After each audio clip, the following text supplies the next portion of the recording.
Hello, I'm Mario Toneguzzi, managing editor of Canada's podcast, Taking Care of Business Today, with Corinne Pohlmann, who is Senior Vice President, National Affairs and Partnerships for the Canadian Federation of Independent Business. Thanks, Corinne, for joining us today. Thanks for having me. Well, budget day in Ottawa today, federal budget 2023.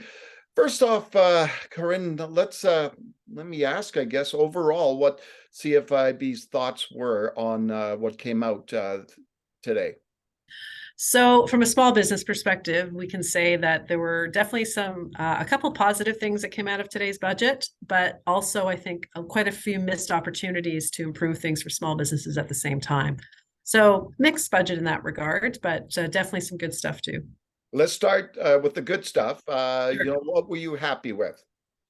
So first and foremost, it seems like the government has come to an agreement with Visa and MasterCard on lowering credit card rates for small businesses. While the budget didn't get into too much detail, it did say that those reductions would lead to up to 27% fee reductions for small businesses. Then that's really good news. So the problem is, of course, we don't know exactly how it's going to work, but the fact that they're moving forward with something, we should be hearing something very soon, I think is really positive, because that's a cost of doing business for a lot of small businesses they'd love to see go down. So that was one. A second one that we noted is that the EI rates look like they're going to stay stable. Looks like they're not going to be going up over the course of the next several years, which is an important thing, given that payroll taxes can be a real hit for small businesses. They've seen CPP increase quite a bit. EI did go up this year, but it looks like we'll be able to keep it stable at the current rate for a few years to come. In addition to that, there were a few other little things. For example, they're capping the excise tax on liquor to 2% instead of the 6% originally thought. So I think that's good news. However, we think that maybe they should stop automatically increasing it every year as they have been. So that was definitely another one on the list, as well as a few others. Okay, and let's talk obviously on the flip side, the negative and bad side. What were you disappointed with in this budget? Well, small businesses are still really struggling with COVID-related debt.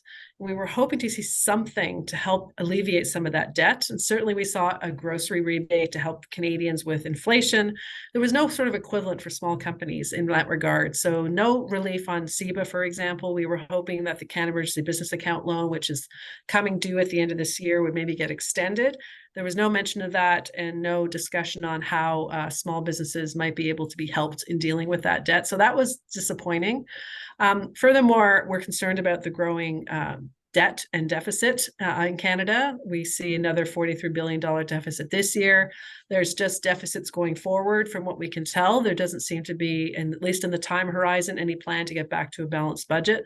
That's worrisome because today's deficits are really tomorrow's taxes, and our members know that. And so it's something we'd like to see them get a better handle on. So those would probably be a couple of the biggest ones from our perspective.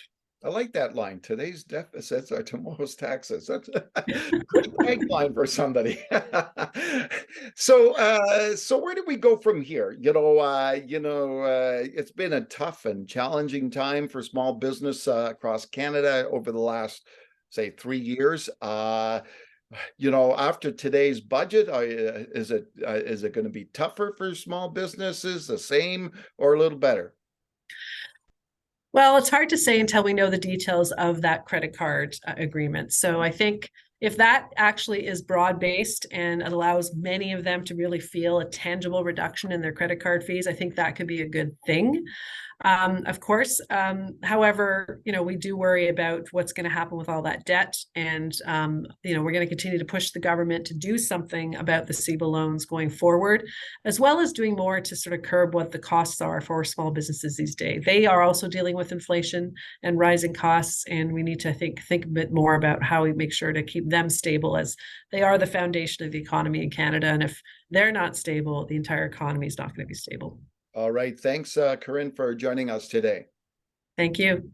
All right. That was Corinne Pohlmann, who is Senior Vice President, National Affairs and Partnerships with the Canadian Federation of Independent Business.